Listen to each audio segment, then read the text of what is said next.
नमस्कार, अस्सलाम वालेकुम। लाइव हिंदुस्तान पर आप देख रहे हैं इस वक्त दीन दुनिया। मेरे साथ हैं मेरे सहयोगी दिव्यांशु सिंह।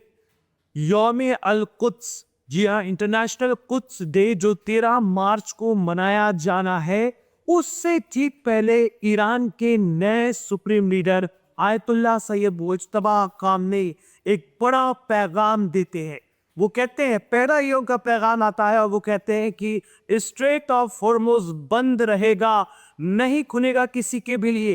फिर इसके बाद वो कहते हैं कि यौम अल कुद्स पर लोग बड़ी तादाद में सड़कों पर उतरे, मैदानों पर उतरे और नारे लगाए और ये अज़्म ले, ये सबक ले कि मस्जिद अक्सा को आज़ाद कराना। उन्होंने कहा कि ये जंग अब फिलिस्तीन की आज़ादी तक नहीं रुकेगी। ये बहुत बड़ा उनका पैगाम सामने आता है, इस पर हम बात करते हैं। और इसके बाद ये कहा जा रहा है एक्सपर्ट के हवाले से कि अब बहुत भीषण हमले ईरान करेगा इसराइल पर और अमेरिकन ठिकानों पर जो मिडिल ईस्ट पर मौजूद है। और इसके बरखिलाफ ये भी हो सकता है कि जिस तरह से मुस्तफा खामनेई ने चेतावनी भरा अंदाज दिखाया, एक तरह से ललकारा है, तो हो सकता है अमेरिका और इसराइल भी भीषण हमले ईरान में करे।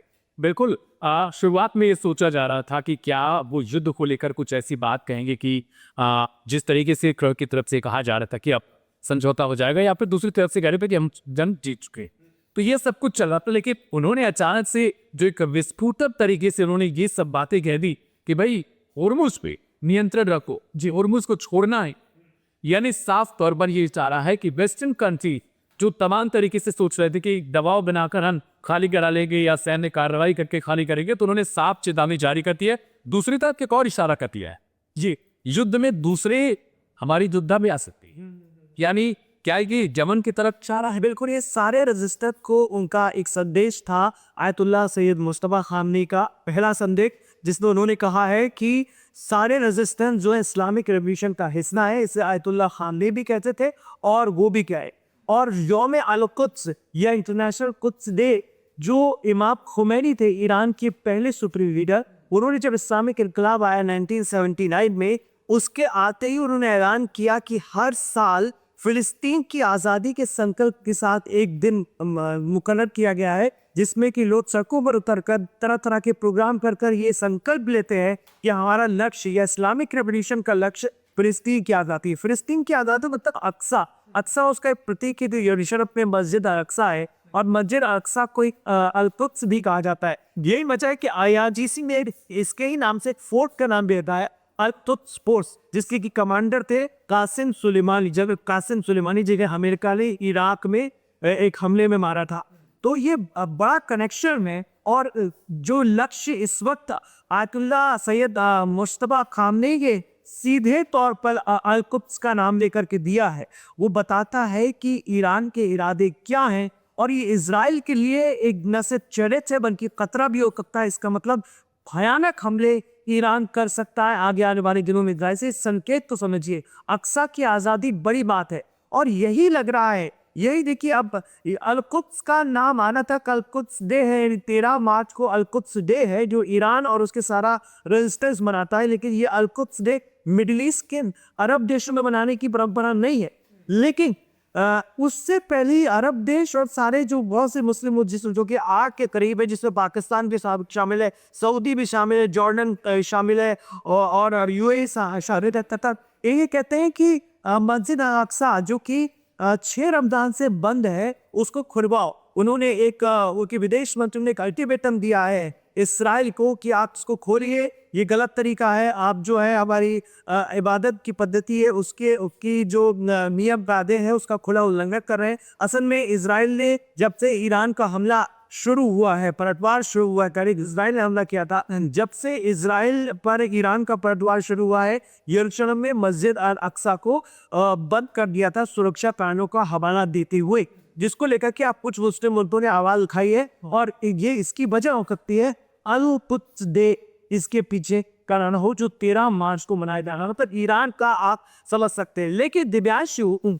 ये है मस्जिद अक्सा और ये बेसिकली मस्जिद अक्सा ये है, और ये जो है खातून का पूरा परिसर है, जिसको लेकर के ईरान में फिलहाल रमजान के महीने में नमाज पर यहाँ पर रोक लगाती है।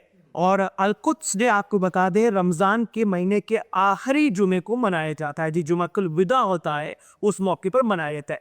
अब जो बात कही है आयतुल्लाह मुज्तबा खामेनी कि होर्मुज़ नहीं खुलेगा, ये दिव्यांशु हमारे दर्शकों को जरा समझाइए, आपसे मैं भी समझना चाहूँगा, होर्मुज़ नहीं खुलेगा तो ये क्या क्या कर सकते हैं?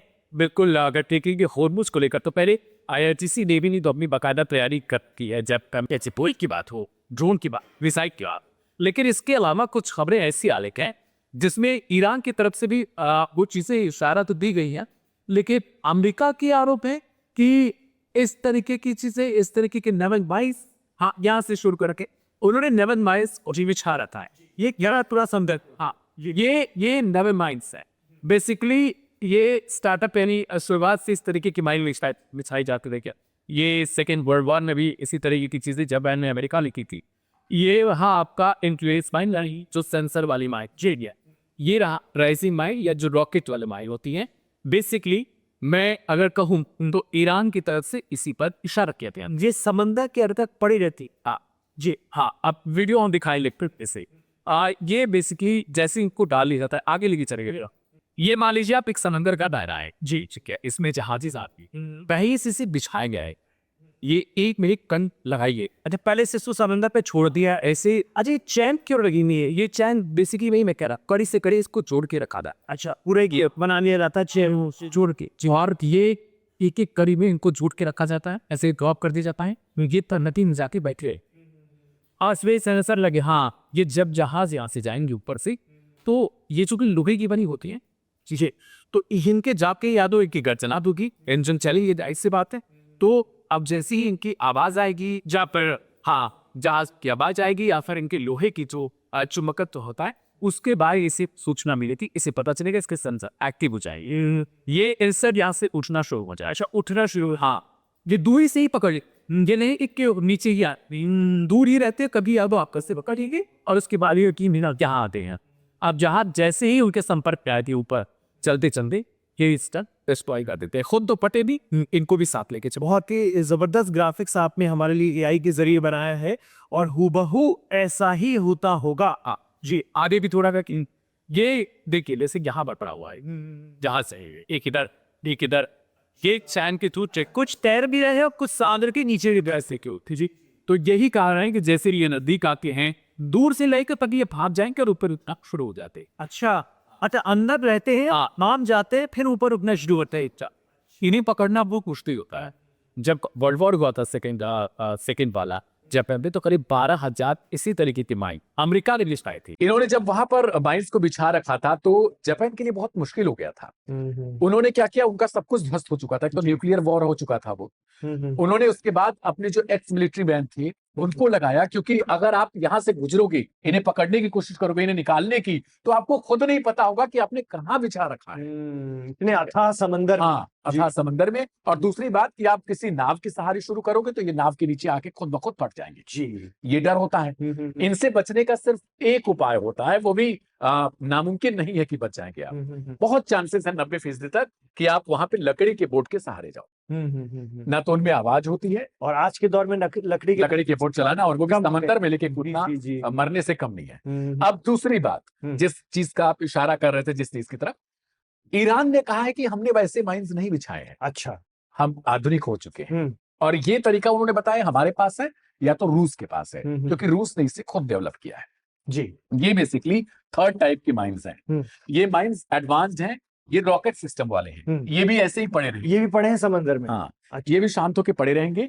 इनमें एक रॉकेट होता है, मिसाइल्स होती है छोटी छोटी, ये जैसे ही जाएंगे वही बेस होता है, काम करने का, इनको बाहर से ऑपरेट किया जा रहा होगा। हाँ, ये वहां पर पड़े नहीं, इनको ऑपरेट करने की भी जरूरत नहीं है। अच्छा, ये खुद ब खुद काम करेंगे, इनको बस ड्रॉप कर दिया गया है, बिछा दिया गया अंदर। अब ये जैसे ही जहाज जाएंगी जी, इनका भी सेंसर एक्टिव होगा, मिसाइलें खड़ी हो जाएंगी, तन जाएंगी, और जैसे ही संपर्क में आएंगे ये ऊपर जाएंगे। थोड़ा पीछे लेकर आइए, वो हमने विजुअल वो भी क्रिएट किया है, पीछे पीछे जाते हैं थोड़ा सा और पीछे। हाँ, अब ये देखिए यहाँ टांग पड़ा है जी, और अचानक से उठा, हाँ, और एकदम से जहाज पे मार दिया, ये मार दिया। और आगे थोड़ा करिए, एक और विजुअल है, इधर इधर जी, हाँ, आगे बढ़ते हैं। हाँ, ये देखिए, ये भी वही चीज है। अच्छा, रेत में जैसे अंदर कई बार हाँ, तलहटी में धंसा हुआ पड़ा रहता है अब जी। देखिए, ये पा गया अपनी रेंज में और ये मिसाइल निकल के गई। ईरान का कहना है ये 100 मीटर पर सेकंड, क्योंकि पानी में जो है ना, अब आपका जो वेग होता है वो कम हो जाता है, स्पीड कम हो जाती है, क्योंकि हवा से हवा में घूमना उनके लिए उतना प्रेशर नहीं क्रिएट करता, लेकिन पानी में आपको ऊपर उठाने के लिए बहुत ज्यादा ताकत की जरूरत होती है। और 100 मीटर पर सेकंड मतलब 350 से 360 किलोमीटर पर आवर, करीब करीब उतना पहुंच अच्छी खासी स्पीड है फिर हाँ, फिर भी देखा जाए तो बहुत बड़ी स्पीड है, और भारी नुकसान करते, एकदम जहाज को वहीं के वहीं डुबो देते हैं। वो देते हैं। और यही अमेरिका को उन्होंने साफ तौर पर बताया कि अगर आप हमें सोच रहे हैं कि हम वो पुरानी वाली तकनीकी जो आपने इस्तेमाल की थी वो अगर करेंगे तो ऐसा कुछ भी नहीं है, आप ये मत समझ के चलो, हमने ये सब लगा रखा। और प्रेसिडेंट ट्रम्प ने फंसा दिया देशों को, कई देशों को कहा कि आप लोग जाओ, हम हैं पीछे से और हम सारी साफ कर देंगे, हमारे पास वो तकनीक है। और जैसे ही जहाज वहां जा रहे हैं ये उड़ा दे रहे हैं। और ताजा जहाज उड़ाया है एक जो इराक से निकला था। हाँ, इराक से निकल ही रहा था, वो पर्सियन गल्फ में था, और वहीं पर अमेरिका का ही बताया जा रहा, अमेरिका से संबंधित जी, और वहीं पर उसे खत्म कर दिया। तो ये बहुत सारी चीजें ऐसी हो रही है, यही सिर्फ बल्कि थाई का रॉयल नेवी थाई जो है उनकी, थाईलैंड की, उनकी तरफ से बताया गया कि भाई हमारा भी एक था, उसको भी उन्होंने मार दिया वहीं पर जी। या तो जहाज पे ड्रोन गिर जाएगा या फिर नीचे से ये रॉकेट करेंगे, या कैसे बोट होगा जी जी, जो जाके खुद लड़ेगा। अच्छा, आत्मघाती जो बोट है वो खुद ही जाके लग जाती है और फट जाती है। तो ये तो कमाल की तकनीक है, और पूरा होर्मुज रोक के रखा है। दुनिया में उथल पुथल मच गई है। जो बात बार बार हम जिसकी पहले भी चर्चा करते थे कि दुनिया में उथल पुथल हो जाएगी, तो कई बहुत बड़े बड़े जानकारों को मैं सुनता रहता था, कहते थे अमेरिका 2 मिनट में खाली करा देगा। वो हमेशा कहते थे कि अमेरिका के आगे टिक नहीं पाएगा ईरान। और आज हम देख रहे हैं 41वीं लहर है, और होर्मुज बिल्कुल उसने लॉक कर दिया है कि कोई निकल के तो दिखा दे। और शर्त यही है कि अपने यहां से इजराइल और अमेरिका की जो स्टाफ है एम्बेसी का, उसको हटाओ और अपने जहाज ले जाओ। ये इस तरह की शर्त उन्होंने रख दी। और मुश्तबा खामनेई ने जब इस बात पे मुहर लगा दी है, उनके नए सुप्रीम लीडर ने, कि होर्मुज तो नहीं खुलेगा, तो अपने आप में ये बताता है कि ये होर्मुज कई दिनों तक और बंद रह सकता है। मतलब ये तो भारी संकट की स्थिति पैदा हो। बिल्कुल, आपको एक एग्जाम्पल ये है कि दो गांवों के बीच लड़ाई हो, मान लीजिए एक गांव जो है 10 किलोमीटर दूर का हो जी, वहां से आप कुछ लड़के लादकर ट्रक में, ट्रॉली में किसी तरीके से लेके आओ उस गांव पे धावा बोलने के लिए, जिसका वो खुद का इलाका है। आप उससे कैसे लड़िएगा? आप बहुत लेके आइएगा 50 लोगों को, 100 लोगों को वहां उस गांव में, और एंट्री करते ही गांव वाले पूरे टूट पड़े, आपको घेर लिया, फिर आपको निकलने के लिए भी जगह नहीं है। और वही स्थिति बन चुकी है अमेरिका के लिए। आप 10-12 हजार किलोमीटर से अपनी नेवी वगैरह सब लेके आते हैं। हम मानते हैं कि आपके बेसिस थे, लेकिन आपके बेसिस उतने एडवांस नहीं थे जितने एडवांस इनके ड्रोन और मिसाइल्स। अब ये देखना होगा कि 13 मार्च को अल-कुद्स डे, इस पर ईरान के लिए उन्होंने कॉल दिया है कि बहुत बड़ी तादाद में लोग निकले बेखौफ होकर, निडर होकर, और बिल्कुल न डरें। और उन्होंने कहा है आयतुल्लाह मुज्तबा खामनेई ने कि एक एक मौत का बदला लिया जाएगा। जितनी बच्चियों को मारा है उन बच्चियों की भी मौत का बदला लिया जाएगा, जितने उनके सैनिकों को, कमांडर्स को मारा है उनका भी बदला लिया जाएगा। और उन्होंने एक सीधा संदेश ये दे दिया अपने एक्सिस ऑफ रेजिस्टेंस को, जिसे मुकावमत कहा जाता है, कि भाई हम आपके साथ हैं, आप लोग भी उतर जाइए और लड़िए। ये पूरा एक संदेश, मतलब ये जंग ऐसा लग रहा है कि अभी जल्द खत्म होने वाली नहीं है। फिलहाल तो उनके भाषण से या उनकी तकरीर से हम ये मैसेज निकाल सकते हैं। ऑफ कोर्स, क्योंकि हम लोग जब इंतजार कर रहे थे कि क्या स्पीच में हो सकता है, तो जो उनकी तरफ से एक लंबी चौड़ी बकायदा स्पीच दी गई है, उन्होंने बताया है कि उन्होंने कहा है कि उनके जो शहीद पिता थे उनको भी उन्होंने देखा, और देखने के बाद उनको ऐसा लगता है जैसे कोई पर्वत हो, वो एहसास होता है। और मुझे ये लगने लगा था, उनके शब्दों में वो कह रहे हैं कि मुझे लगने लगा था कि मैं क्या इनकी जगह ले पाऊंगा। और कह रहे थे कि मुझे तब तक नहीं पता था कि मुझे उन्हीं की गद्दी पर बैठना है। मैं भी ईरानी मीडिया को देख रहा था कि जो सुप्रीम काउंसिल है, जो असेंबली है, वो बैठी हुई है, और आगे किसको सौंपा जाएगा गद्दी, उस पर विचार किया जा रहा है। लेकिन अचानक से मेरे नाम का जब ऐलान होता है तो मैं भी आश्चर्यचकित रह जाता हूँ कि अपने पिता, उनकी जगह मैं कैसे ले सकता हूँ, क्योंकि उनका व्यक्तित्व अलग था, उनकी क्षमता अलग थी, उनकी शक्ति अलग थी, और मेरे पास वो नहीं है। फिर भी जब मुझे सौंपा गया है तो मैं अपनी जितनी भी कोशिश होगी उतनी करूंगा, जितनी शक्ति है मेरी, जितनी चीजें वो सब कुछ लगा दूंगा मैं ईरान के लिए। और वही वजह है कि उन्होंने साफ तौर पर इशारा कर दिया जी कि इंतजार नहीं करना है इस बात के लिए कि हमें सीज फायर करना है या बंद करना है, कुछ भी नहीं। हम्म, होर्मुज को छोड़ो मत, हम्म, क्योंकि वही एक जरिया है बन चुका ईरान के लिए। ईरान मान चुका है इस चीज को। उसने ये भी धमकी दी, हमने एक रिपोर्ट में बताया था कि ट्रम्प कह रहे हैं कि हम वहां की बिजली सप्लाई बंद कर देंगे। ईरान की तरफ से बयान आ गया, आप बंद करके तो देखिए, हम भी तैयार हैं, मार देंगे पूरे गल्फ वालों को, वहां की बिजली ये बाधित धमकी और बड़ी धमकी आई है, इसी को मैं बताना चाहता हूँ कि आपने अगर हमारे यहाँ किसी भी तरह का ब्लैकआउट करने की कोशिश हाँ, की हाँ। तो पूरे मिडिल ईस्ट को हम कुछ ही मिनटों में अंधेरे में डाल देंगे। इतनी बड़ी धमकी आई है आईआरजीसी की तरफ से, उनके एक बड़े जो हाँ लारी साहब ने दिया, हाँ, जो उनकी सुप्रीम सिक्योरिटी काउंसिल को अभी देख रहे हैं। उन्होंने कहा है कि अगर आपने ये हिमाकत की तो पूरे मिडिल ईस्ट को हम अंधेरे में डाल देंगे और कुछ ही मिनटों में ये काम कर देंगे। दरअसल ट्रम्प ने कहा था कि हम 1 घंटे में पूरी बिजली पूरी अब कर बिजली देंगे और खत्म कर 25 साल लगेगा उनको बनाने में, ईरान को। हम्म, लेकिन लारिजानी की तरफ से जो एडवाइजर है सुप्रीम, तो उनकी तरफ से कहा जाता है कि आपको तो 1 घंटे लगेंगे, जी, हमें सिर्फ 31 से 30 मिनट लगेंगे। आप एक बार करिए और फिर देख लीजिए। तो एक तरीके से हम समझ सकते हैं कि ईरान जान चुका है, आपको जो करना है अब करिए, क्योंकि हम युद्ध में उतर चुके हैं। हमारे पास जो नाश होना था, जो विनाश होना था, वो सब कुछ आप लोगों ने कर लिया है। तेहरान में घुस के आपने बहुत लोगों को मार, आप स्कूली बच्चों की उस पर जो वहां बैठे हुए थे, पढ़ाई कर रहे थे, उन तक को मिसाइलें मार दी आपने। बाद में कहा नहीं, हमने नहीं मारा है। आपके ही देश में जांच चलती है, वहां भी बहुत सारी रिपोर्ट्स कहती है नहीं, हमारे यहां से ही गलती हो गई है। लेकिन उसके बावजूद अब तेहरान में जब सब कुछ आपने ध्वस्त ही कर दिया है, तो भाई अब देख लेते हैं, आर पार जो होना है इसी बार खत्म कर देते हैं। या तो आप रहेंगे, या तो हम रहेंगे, या तो इसराइल रहेगा। वो तो इसराइल को देश भी नहीं मानते। जी बिल्कुल। और इसी बीच जो 41वीं लहर है, 41वीं मौज है ईरान की तरफ से जो चालू है, उसमें अलग अलग देशों में जो मिलिट्री बेस है अमेरिकन, उनको मारा है। और उनके जो जासूसी अड्डे हैं, चाहे वो अमेरिकन जासूसी अड्डे हों या इजरायली जो मोसाद के जासूसी अड्डे हैं, उनको डिस्ट्रॉय करने का दावा किया है ईरान ने। ये एक बड़ी कार्रवाई हुई है, अगर हम आज दिन भर और कल रात से इसको काउंट करें। और आज इस बीच रूस और पाकिस्तान के जरिए एक प्रपोजल आया था कि आप जंग को खत्म करवा दीजिए, कुछ बात करते हैं। तो उन्होंने सिर्फ इतना कहा कि जितना हमारा नुकसान हुआ है, ये मीडिया रिपोर्ट बनाई, सारी की भरपाई करा दो, ऊपर से इजराइल को अकेला छोड़ दो, उससे हम निपट लेंगे, उसके बारे में बात मत करो। और तीसरा, उन्होंने कहा है कि अमेरिका का एक भी अड्डा यहां नहीं होना चाहिए, वो अपना सामान समेट कर निकल जाए। अगर ये बात आप मानते हैं तो हम जंग रोक देते हैं।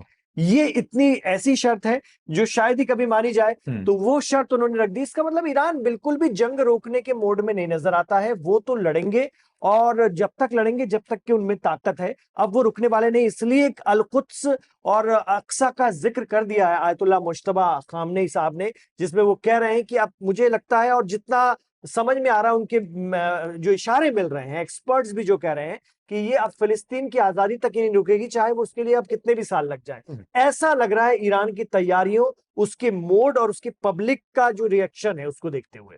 बिल्कुल, और उनकी तरफ से बयान भी शायद इसीलिए ऐसा दिया गया है। बहुत सारे लोगों को मैं देख रहा था, सुन रहा था अभी, तो उसमें भी ये कहा जा रहा था कि अगर उनके पिता होते तो वो शायद इस सिचुएशन में थोड़ा सा हटके फैसला लेते। जी, थोड़ा सा वो शांत रवैये की भी माने जाते थे। जी, उनका तौर तरीका था वो ये था कि भाई उस कदर से अग्रेसिव नहीं रहते थे। लेकिन ये मैं उन लोगों को सुन रहा था, उन्हीं लोगों के बयानों के मुताबिक तो ये तो बहुत कदम आगे निकल चुके हैं। बिल्कुल। इनका खुद का बचपन जो है जंग में ही बीता है, ईरान इराक जंग में। ये खुद बचपन इनका पूरा बीता, फिर ये खुद भी उस जंग का हिस्सा बने। 17 साल की उम्र में मुज्तबा खामनेई उसमें हिस्सा बने, एक फौजी के तौर पर लड़ने के लिए गए, फिर अपनी पढ़ाई भी जारी रखी। उसके बाद में अब जो है, जब सुप्रीम लीडर जिन परिस्थितियों में इनको बनाया गया, फिर वो जंग के स्थिति में ही है। तो ये ज्यादा हार्ड फैसले लेने की स्थिति रखते हैं, ऐसा लगता है, क्योंकि जंग को इन्होंने बचपन से, ऐसा लगता है, करीब से देखा है। इनके पिता उस वक्त राष्ट्रपति हुआ करते थे, इमाम खुमैनी थे, और इनके पिता इमाम खामनेई ईरान के राष्ट्रपति थे, प्रेसिडेंट थे। तो सब कुछ इन्होंने देखा है, बहुत करीब से देखा है। तो वो, मुझे लगता है, उस अनुभव के आधार पर भी सख्त फैसले लेंगे और प्रैक्टिकल फैसले लेंगे। ज्यादा इमोशनल नहीं, बल्कि प्रैक्टिकल फैसले होंगे। आप इसका इशारा आप इस रूप में भी समझ सकते हैं कि इमाम आयतुल्लाह अली खामेनेई साहब चाहते थे कि न्यूक्लियर बम न बनाया जाए, क्योंकि वो हराम है, उनके फतवे भी थे। अब इमाम मुज्तबा खामनेई जो आयतुल्लाह मुस्तफा खामनेई है वो इसको लेकर क्या डिसीजन लेते हैं वो तो अभी आगे आने वाले दिनों में पता चलेगा, क्योंकि जिस तरह से वो प्रैक्टिकल है कोई भी डिसीजन ले सकते हैं। मैं वही सोच रहा था, उसी पे बात मैं भी करना चाहता था कि क्या वो न्यूक्लियर को लेकर कुछ इस तरीके के फैसले ले सकते हैं जितना अग्रेसिव वो नजर आ रहे हैं। और इसके पीछे की एक वजह ये भी है जी। कि आप कब तक दबके रहेंगे और कब तक आप इस बात के लिए कि नहीं हमें लड़ाई लड़नी है, कब तक हम पर हमले होंगे, इस तरीके के सैंक्शंस हम कब तक झेलेंगे। मतलब दुनिया दो तरफा बात करती है। जी। एक तरफ आप उनकी चीजों को देखो, 50 साल से आपने सैंक्शंस लगा रखे हैं, उनकी मुद्रा जो है वो लगातार गिरती जा रही है, उसका लेवल गिरता जा रहा है, महंगाई अपार बढ़ती जा रही है, दूसरे देशों से उनका व्यापार नहीं हो सकता। मतलब आपने ऐसा कर दिया ना कि 10 परिवार हैं, उसमें से एक परिवार को आपने ऐसा कर दिया कि नहीं तुम कुछ भी नहीं कर सकते, मरो, और मरने भी नहीं देंगे तुमको। ये वाली चीज है। और जब वो गुस्से में आया, जब उसने सबको फांस लिया उस युद्ध में, तब दुनिया कह रही है कि अरे ये तो गजब कर रहा है, ये तो सबको क्यों मार रहा है। तो वो वाली चीज देखो आपकी, उस वक्त सबको जब पूछना था कि सैंक्शंस लगा रखे तुमने, क्या वो आतंकी कंट्री है, क्या वो टेररिस्ट बना रहे हैं, नहीं, तो आपको उस वक्त तैयार होना था। लेकिन आज जब सब पर बन के आई है तो सबकी तरफ से आवाज निकल रही है, तो ये गलत करना है। तो दीन दुनिया पर हमारी जो ये पूरी कोशिश थी अल कुद्स डे के हवाले से और आयतुल्लाह मुज्तबा खामनेई के जो भी पहली संदेश आया है उसके हवाले से, और इस पर पूरी हमारी नजर है, क्योंकि ये हो सकता है कि आज रात से बड़े हमले शुरू हो जाए दोनों तरफ से। हम दोनों तरफ की बात कर रहे हैं, क्योंकि जिस तरह से बातें उन्होंने कही हैं आक्रामकता के साथ, तो दोनों तरफ से उसके रिएक्शन देखने के लिए मिल सकते हैं हमलों की शक्ल पर। इसके हमारी पूरी नजर इस पर बनी रहेगी। इसको लेकर हम और भी अपडेट लेकर आप तक हाजिर होते रहेंगे। फिलहाल दीन दुनिया में दिव्यांशु सिंह और मुझे दीजिए इजाजत। ये शो आपको कैसा लग रहा है कमेंट बॉक्स पर जरूर बताइए। क्या कुछ अच्छा लग रहा है, क्या कुछ अच्छा नहीं लग रहा है, वो भी बताइए। हमारे समझाने का ये अंदाज, ये तरीका आपको कैसा लग रहा है, उस पर भी आप रोशनी डालिए, हमें अच्छा लगता है। और हम तमाम हमारी पूरी टीम के लिए दुआ कीजिएगा। रमजान के इस बाबरकत महीने में रहिए लाइव हिंदुस्तान के साथ।